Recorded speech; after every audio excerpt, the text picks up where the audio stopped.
Welcome to Transition Virginia, the podcast that examines the transition of power from Republican to Democrat. My name is Michael Pope. And I'm Thomas Bowman.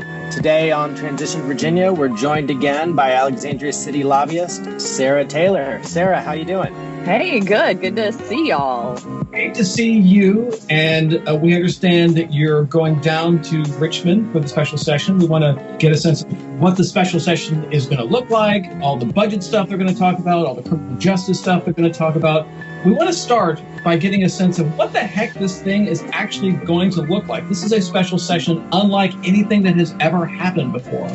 The House is going to meet on like a basketball court, and the Senate is going to meet in a museum that used to be a train station. All of their committee meetings are going to be done virtually. The committee meetings are not going to be open to the press. They're not going to be open to the public. Lobbyists like Sarah are not going to be in the room there to testify. Sarah, what the heck is this going to look like? That is an excellent question, Michael Pope. And we are still kind of waiting to see what it looks like and what it feels like and how it actually works. But you're right. You know, they're going to be in two very separate and distinct locations.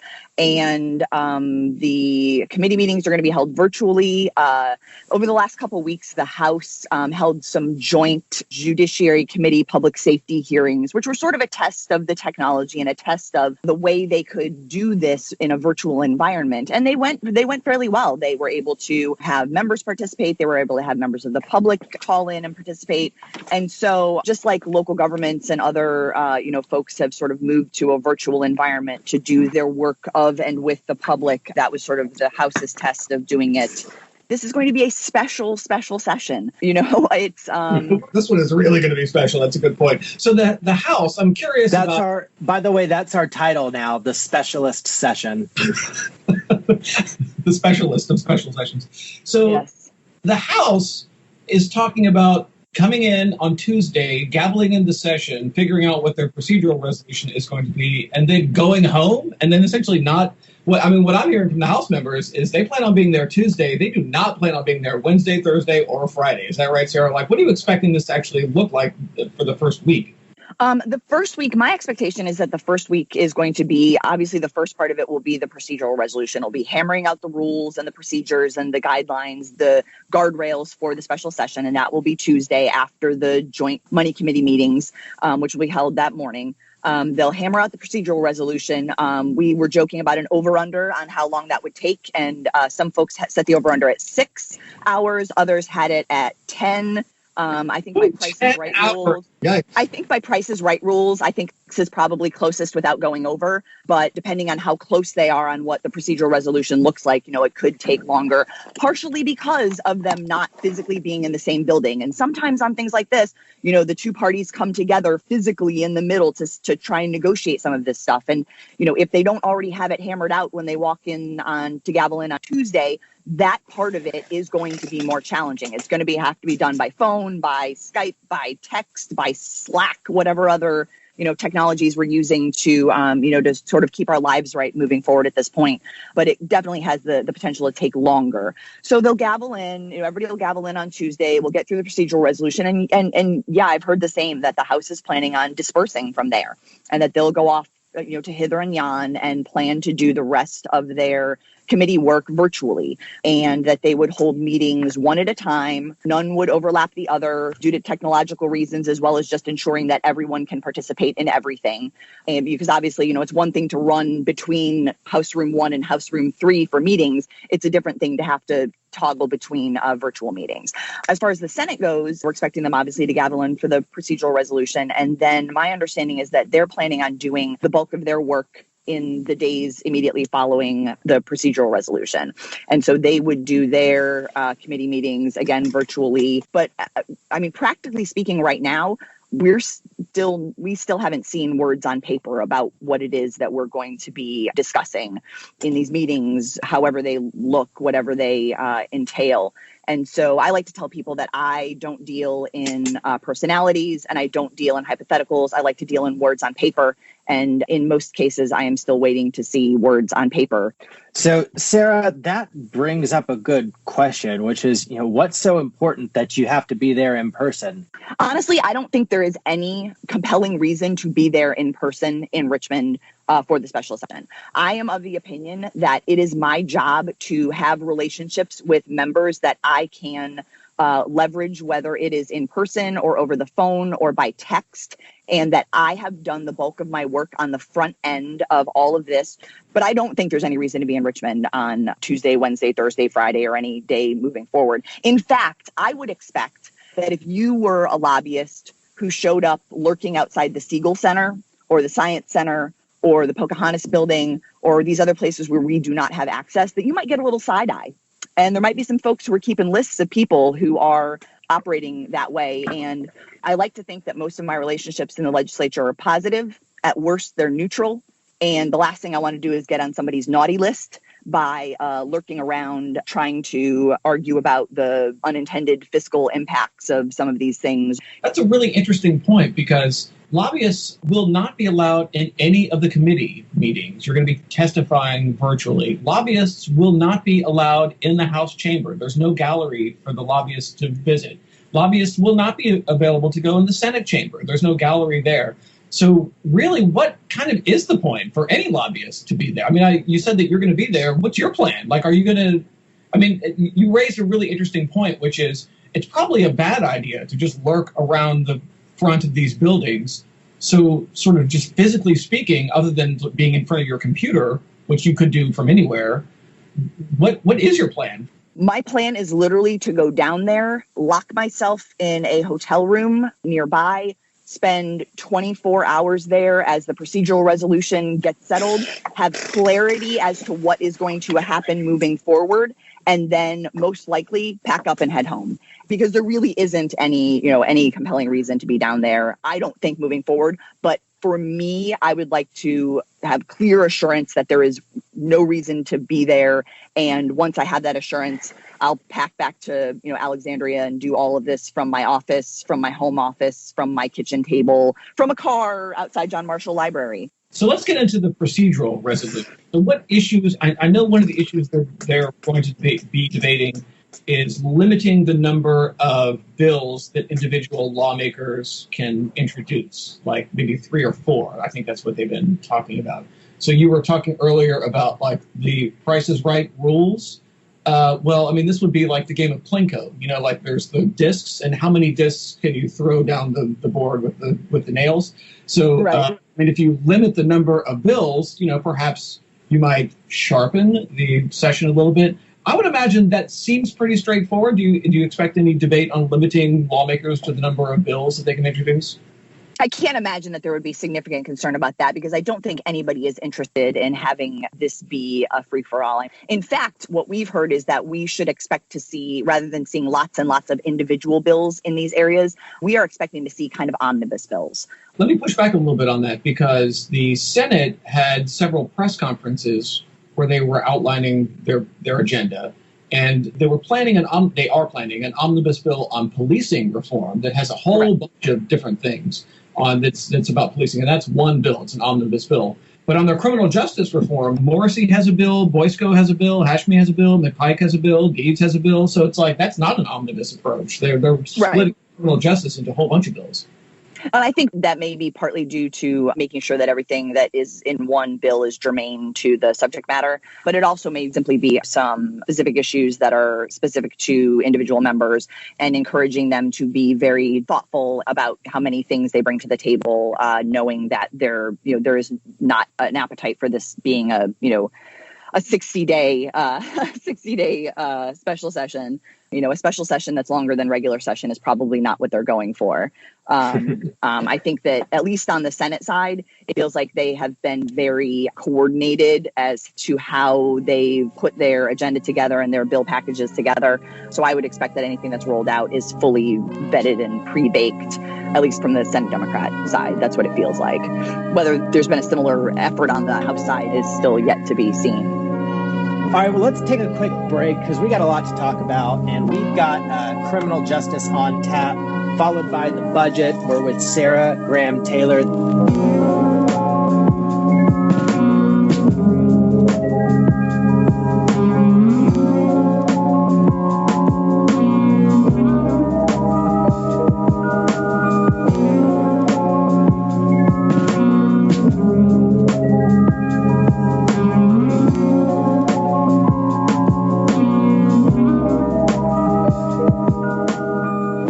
back on Transition Virginia. We're talking about the specialist of special sessions that is going to be convened in reaction to COVID-19 and the budget crisis that Virginia finds itself in and the criminal justice reform efforts that Democrats want to accomplish in the wake of the death of George Floyd. Let's talk about the budget. Sarah, this is the first time, at least in recent memory, that lawmakers passed a budget and then almost immediately they have to throw it in the garbage can and start over, right? Is there any precedent for just like completely dumping a budget and starting over again?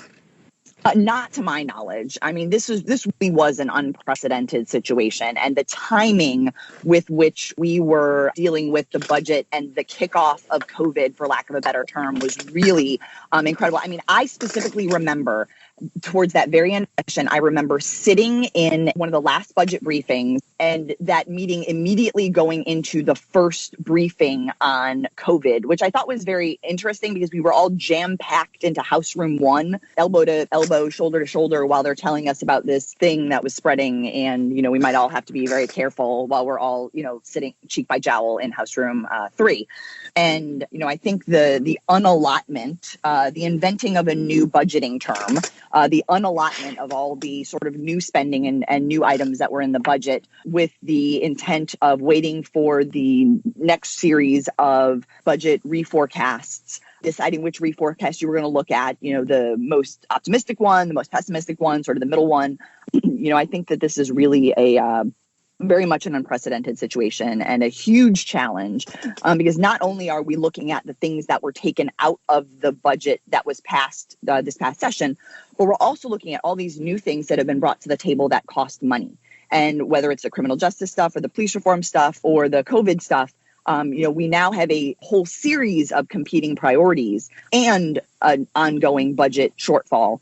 I'm so glad you brought up the word unallotment because I've been putting that in my scripts, you know, for the radio, and my computer keeps telling me unallotment is not a word. It's not a word. Where did this come from? So give us an idea of the budget situation. So one of the first things that's going to happen on Tuesday is the revenue reforecast, right, where you've got a number. So give us some top line numbers here. How big was the budget, and what's the range of numbers that they might end up cutting? We've heard lots of numbers as far as what the budget shortfall is moving forward. We've heard everything from $600 million for the rest of this fiscal year to $2 billion for the biennium. There are still big shortfalls on the table. And like I said, the challenge right now is not only deciding what was in the budget that you want to re-allot, but also what are these new things that have come to the table that cost money, and how are you going to pick and choose? And in addition, when you reopen the budget, you reopen the opportunity for members to bring other things to the table. And I heard from one budget conferee that they were asked to pack clothes for 2 weeks to be prepared for doing a real deep, diligent dive into the budget stuff. Are they planning to raise new sources of revenue to cover some of these budget deficits? To my knowledge, I have not heard of new revenue sources being on the table, that it's more of looking at the revenue that we have available to us and seeing how to apply it. One of the biggest strains on the budget, I predict, will be, well, beyond the obvious, could be what the legislature has to do with healthcare. Is there any discussion of addressing the number of uninsured Virginians now, especially as we're still trying to get our own healthcare portal online? I am certain that is an issue that's going to be on the table. I mean, there's probably a number of issues like that, you know, healthcare and uninsured. There's the COVID impact on the elections. There's paid sick leave. I mean, there's lots of, I think one of the things about COVID is it's really kind of shined a very bright light on the weakest parts of our systems. And I would expect a lot of these things would be addressed incrementally, and that we would start taking small steps towards addressing them as we get our revenue footing under us as we move forward. On the issue of unfunded mandates, I know there has been talk of requiring every school building to have a nurse. This is sort of a COVID-related. But, I mean, that's an unfunded mandate, right? Like I think what's being discussed is there might be some sort of matching funds, or like the state would pay half of it and the local government would be forced to pay the other half of it. But right. in the event, like, that would really be hitting up every locality to put a nurse in every school building, which get really expensive, of course. So, like, these are the kinds of the mandates you guys are trying to navigate your way through? Absolutely. I mean, nurses in school buildings is a huge one. Any mandate related to body-worn camera implementation, which we haven't seen on anybody's agenda, but doesn't mean that it doesn't still come up. Obviously, a mandate in that area would be significantly expensive. We expect to see, mandates with regard to training and reporting requirements and, some other things in the policing reform area. Luckily for us, a lot of the things that are likely to come up in that area and mandates are things that we are already doing, and we might have to, do a little more on the reporting end, but as far as the actual, what we're doing, we're in a fairly good position on some of those issues, which is good. Community police review boards, again, luckily one of those things that the city is already committed to implementing, but for other localities, should there be a mandate of community police review boards, that could be costly for, depending on the scope of them, this mandated scope could be costly for other places. An example of one there's a draft with a bill that requires mental health mobile response units to augment police responses. And the draft has it not being in this fiscal year, which is helpful. But it is something that will have a significant fiscal impact down the road and something that we will have to, work to budget for. And again, not something that we are opposed to policy-wise, certainly something that we would be supportive of conceptually, but figuring out the budget impact is a real thing and, something that we, again, just like to communicate the quantitative nature of these mandates to our delegation as they're making their decisions about when some of these things might be required to be implemented. Well, Sarah, it's always a pleasure to speak with you. You give us so much to think about. Let's go ahead and take a break. When we come back, we're going to talk about the criminal justice reform that the legislature is pursuing in the special session.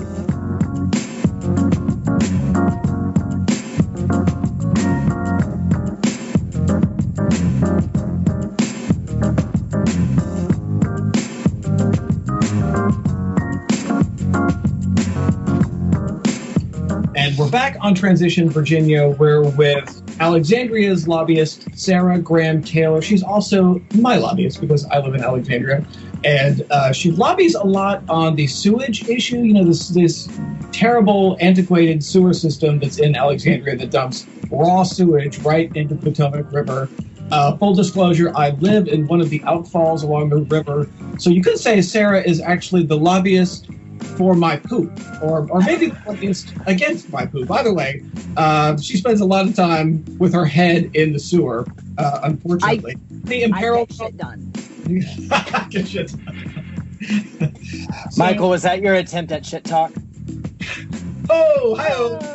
This really could descend into like 8th grade bathroom humor. So it already has. To rescue the show, let's bring it back on track here with criminal justice reform. So one issue that has a lot of people are talking about is qualified immunity. And so this is actually an issue where there's a difference between the House and the Senate. The House wants to move forward with making some sort of criminal justice reform here that would allow people to sue individual police officers, whereas the Senate decided they don't want to move forward with qualified immunity. And I'm positive this is right at the top of Sarah's agenda here, stuff she wants to lobby against. Sarah, talk about the debate on qualified immunity in terms of the position that you expect every local government to take on this. Qualified immunity is it's a tough one for us, because on the one hand, you want to be able to say, bad actors should face consequences and should face all the consequences that any other bad actor like that would face. If you were, an average person who did something that a police officer did in the line of duty, you would face different consequences than that police officer would. And so it's certainly a tough position to find yourself in to say that one should be protected versus another simply because they're doing their job.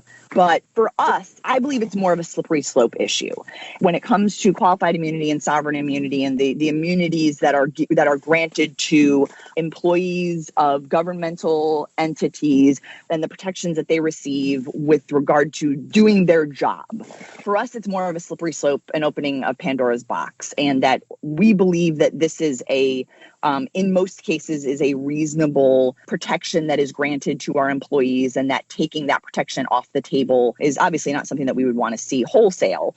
And that if the system is working correctly and that you have police officers who are trained properly and are vetted properly and are hired properly and are doing their jobs properly, that the problems of qualified immunity should not really be problems. And so should the legislature address some of these systemic problems, then the problem of qualified immunity is not really one that needs to be addressed wholesale on the front end. If we make all these changes and it still doesn't change things, then perhaps that is something that would be the next incremental step in this. But to change everything all at once, you don't really know what fixed anything.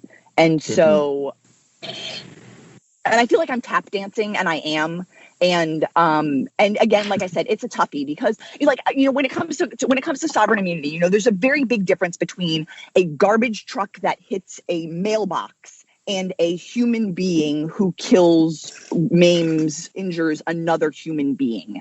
And there's even a difference between an accident that injures, kills, maims someone and a really terrible choice that you make in the course of your job that ends up with the same result. And so it's a really, really tough issue. And I get that you don't want bad actors to get away with bad actions. But if we can fix the things that create bad actors or that allow bad actors to be in these positions, then perhaps that's what will get us there. It is interesting to me that the Senate has decided they don't want to move forward with this. So I'd imagine we're going to hear a lot of talk on this, but it sounds to me like even if it passes the House, that it might have a hard time in the Senate. There was another issue, Sarah, though, you raised just now, which was the issue of training. One of the things that people talk about with criminal justice reform is de-escalation training, implicit bias training. I heard one of the advocates on this, Brad Haywood, with a group called Justice Forward Virginia, and he made a really interesting point about training. I'm going to play that soundbite now here. Minneapolis did all of these things. They had de-escalation training, they had implicit bias training, they had use of force standards. They actually had 3 civilian review boards, and we all know what happened there. Minnesota actually requires more than twice as many training hours for their police officers as Virginia does. They almost lead the nation in the number of training hours that are required for police. So to me, this isn't a training problem. So this is a really interesting point, which is I think we're probably going to hear a lot about de-escalation training and implicit bias training, and yet I'm not really sure how much impact that's going to have. I mean, it might make the lawmakers feel good. It might make them feel like they've done something. But adding a bunch of training requirements, is it really going to change anything? I'm not really sure. I feel like training is a single piece of it and is not the thing that's going to fix everything. I think this is a really, really complicated issue, and it's a generational issue. To go back to our sewer system, our sewer system is a generational problem, and it is something that takes a long time to fix and a number of steps. And I feel like that is a similar, the shit that we're dealing with our sewer system is to some degree like what we're dealing with the need for systemic policing reform. And that isn't something that you fix with a training module. It's not something that you fix with 3 training modules. It's not something that you fix by requiring more regular training. Bad actors are going to be bad actors regardless of you telling them not to be bad actors, which is why this needs a really layered, a really nuanced series of changes that need to happen. And they need to happen at the state level that you push down. It needs to happen at the local level that get pushed up. giving localities, authority to have robust community police review boards, that these are all intertwined and integrated, and that the combination of these things, that there's data reporting, that you're shining light on the dark spaces, that you're able to hold people accountable, that you're able to ask hard questions. You can't ask hard questions if you don't know what you're asking hard questions about. You can't shine light on dark spaces if you don't have a flashlight. And a lot of these things are about providing more openness and more transparency to be able to ask hard questions, and to be able to also make some changes as far as, decertification of officers, as far as training requirements, as far as data reporting, as far as changes to some of the, what isn't an appropriate police response, like the chokehold. Brad's right. It's not just about training, and it's not just about community police review boards, and it's not just about any one of these things. It's a nuanced combination of these things that is going to start affecting change. But I also don't think that anybody believes that anything that gets done here and gets implemented is, an implementation date, effective date of these things will be 1 January, unless anything has an emergency on it, most likely. So none of this stuff is going to magically fix anything. It might make some folks feel better, but no single one of these single things is going to magically fix anything. So I want to push back a little bit on the value of the training component. I kind of look at whether or not Minnesota requires 2 times or 3 times the training of Virginia is kind of irrelevant when the average amount of police officer training, I think it's like 600 hours or something like that, maybe 800 hours. When you've got lawyers going to law school for 3 years, you've got judges going to school for even longer, and then networking and having experience that surpasses even that. And at this point in our society, we're reaching a state where most of the population is more educated than the police officers policing the community. And that's going to have societal impacts beyond what the policy is. So I don't see that there's a way. I mean, you can have qualified immunity or not, and then you don't have qualified immunity, and you have all sorts of judicial proceedings against officers, because that'll come. And there's nothing necessarily wrong with that. It's just going to clog up an already clogged system. I feel like improving the qualifications of the people who can become police officers in the first place is really the best place to go. I have a tiny bit of personal experience in this area. When my husband retired from the Air Force, he got accepted into the Oklahoma City Police Academy. And okay. he was a 39-year-old adult who had a college degree, who had a 22-year military career, and was a grown-ass man who was going to go be a police officer and wanted to continue his career of public service as a police officer. And he did a week in the police academy and said, I am not who they want.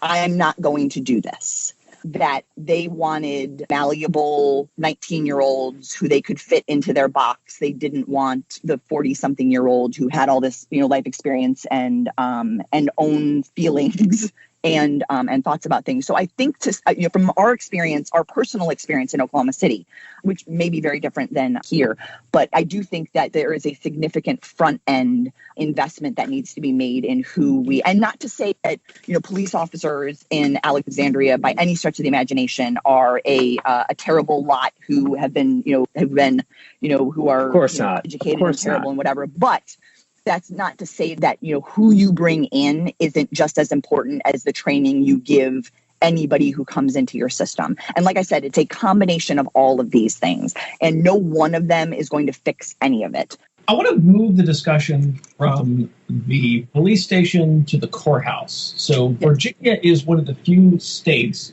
where juries sentence defendants. So this is a problem because nobody in their right mind would ever want to be sentenced by a jury. Juries are insane in the way they sentence people. So most states, and even in the federal system, if you have a trial by jury, you can get the judge to give you a sentence. And so this is the tweak that it's a policy change that Democrats are actually united on. They want to make this change, but the problem is, how do you pay for it? I talked to Delegate Mike Mullen, who is chair of the subcommittee that will be considering this change, and this is what he said about that. That is an excellent idea, but it will mean significantly more jury trials. which costs more money and take up more time. So we'll need more indigent defense counsel. We'll need more public defenders. We'll need more prosecutors. We'll need more judges. And in some cases, we may need more space. And how much will that cost? They actually talked about this during the last General Assembly session. They brought in somebody from the Supreme Court, like the executive that oversees the court system, and they basically said it's impossible. We have no idea how to even calculate that. So they sent that to the Crime Commission to get an actual dollar amount. The Crime Commission right now, as of today, is still studying this. They have not come up with their number. And so on the House side, you've got Mullen and all these other people who want to wait for the Crime Commission to come up with a dollar amount. But on the Senate side, they're actually a little skeptical about this. I asked Senator Scott Serval about the Crime Commission studying this and trying to come up with a dollar amount, and this is what he said. Sending this bill to the Crime Commission was not our idea, and the House of Delegates controls the Crime Commission right now. They control the Executive Committee and what the Crime Commission does, so they've elected to do that. We don't think it needs to go to the Crime Commission. We think the Crime Commission's resources to be better invested studying other matters. This one we think is a pretty simple matter. Just because the Crime Commission has something doesn't mean the Crime Commission can't choose to give it up and focus on other problems like mandatory minimum sentences or other big priorities that we have for the 2021 session.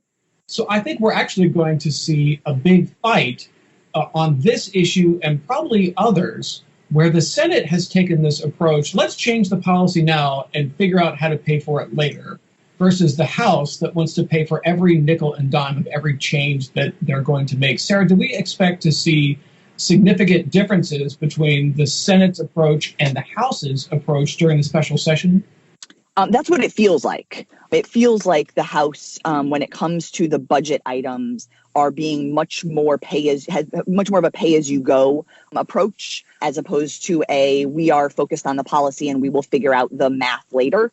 That specific issue is one that the jury trial issue is one that we are very conscious of and that we are very aware of. You talk to our Commonwealth's attorney and he'll tell you, this is not something I oppose conceptually, but it will have a fiscal impact. What Delegate Mullen said is correct, that it will take more, indigent defense counsel, it will take more Commonwealth's attorneys, it will take more jury trials. It means you have to have more juries, which you have to not only find people to serve, but then have to pay them. Sarah, let me push back on that, because I asked this group of senators about this on their press conference. Senator Morrissey disputes the idea that it would cost more money. He said if you look at the experience of other states, when they have made this change, it has not cost significantly more money. So there's that argument that they're not really sure it's going to cost more money. And then there's a separate argument, which is, okay, even if it's true that it costs more money, in the long run, you save money because fewer people will be in jails and prisons, and you might actually end up gaining money in the process. So it's possible it might not cost anything or might actually end up saving money too, right? Mm-hmm. Right. And that is one of those things where it would be sort of nice to know that before we put pen to paper and go Sharpie on these things. But no, I think you're right. Going back to sort of the big picture here is that, it does seem like the House is being more pay as you go, trying to balance the checkbook on these issues versus some of these issues that the Senate is sort of willing to say, well, we'll see how it goes and we'll figure out how to pay for it later. Or you all can figure out how to pay for it later. If I can go out on a limb, I kind of look at the whole do we have the money or not debate as pretty disingenuous, when the reality is this is just a battle royale between defense attorney and prosecutor. You've got Mike Mullen, a prosecutor in the House. You've got Scott Serval, a defense attorney in the Senate. And this is just the extension of courtroom politics entering into the General Assembly building. And I mean, look, I really like and respect Mike Mullen. He is a brilliant guy. I have objections to putting a prosecutor in charge of a Democratic committee. You don't do that, in my opinion. So this is what you're seeing as the result is a prosecutor wants to slow walk the reform that would hurt prosecutors and increase their workload. And you've got defense attorneys who want to go all systems go because they're going to get better outcomes for their clients. Mic drop. Sarah smartly knows when to shut up and not say anything. I think this is a lesson from Hamilton. Smile more, talk less. Having my Aaron Burr moment. Since we don't have any more rooms where it happens, other than they're virtual. But I mean, This is a challenging. This is a challenge, and from our perspective, we like to know what things are going to cost us so that we can, as a local government, we like to know what things are going to cost us. And especially when it comes to our Commonwealth Attorney's Office and our public defenders and things like that, where it actually costs us more, because the calculus when it comes to how much the state invests in our Commonwealth Attorney's Office, we have to make up a much more significant amount in order to attract and pay attorneys to work in Alexandria, Northern Virginia. The math is really tough for us. And so we sort of have an extra interest in making sure that anything that causes growth in our Commonwealth Attorney's Office or our Public Defender's Office or places where we make up the difference, that we have sort of like some sort of predictability about it. Because especially in budget environments that we're looking at right now and for the foreseeable future until this U or V or whatever this revenue curve looks like starts to go back up again, we would at least like to have some predictability when it comes to how much some of this stuff is going to cost us. And again, not that we're necessarily against it. I joke, I've never been called to be on a jury. I am 40 years old. I've never been called to be on a jury. I feel like the criminal justice system doesn't want to sit with me at lunch. And so I'm all for more jury trials because I want to be on a jury. But from a my job perspective, it's, we would like to see some estimates of, reality about what this costs. And even if Joe Morrissey is right and, we can look at other states and see that while there might be some front end costs, the back end savings will, sort of balance out the universe, or even maybe there's not front end costs. But we would like to know that versus the speculation of you're going to need more Commonwealth attorneys, you're going to need more prosecutors, you're going to need more indigent defense, you're going to need more pretrial services, you're going to need all these other things to support these changes.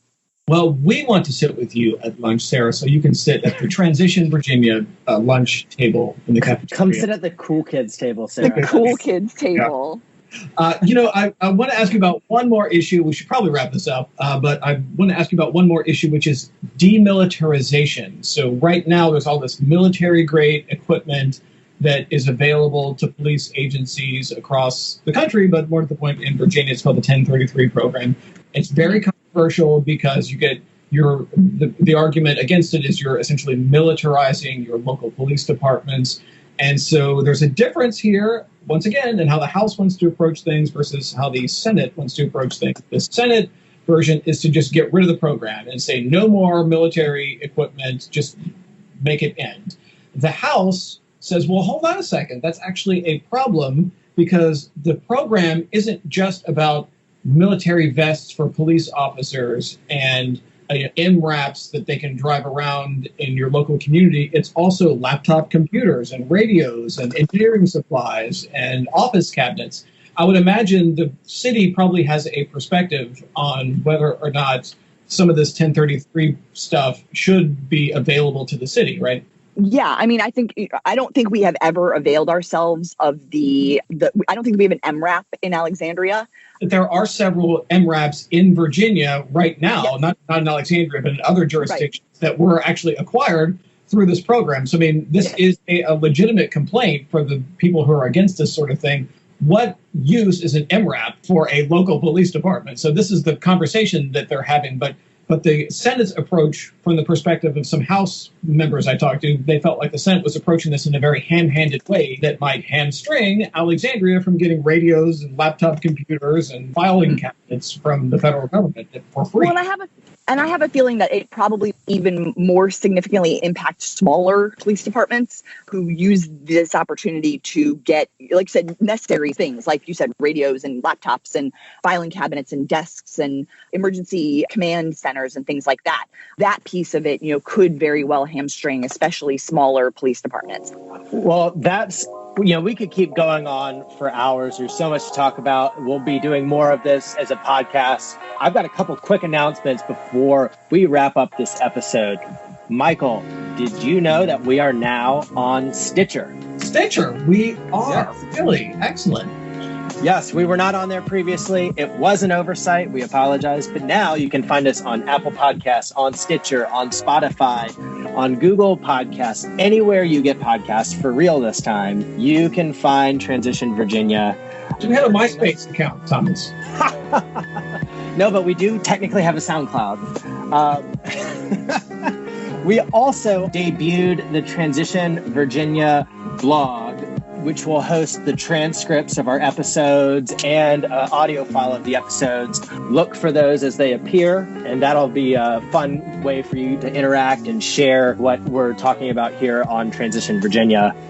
When COVID is over, or when coronavirus is over, like my daughter couches everything right now, I expect the Transition Virginia lunch table with all the cool kids who've done one of your cool podcasts.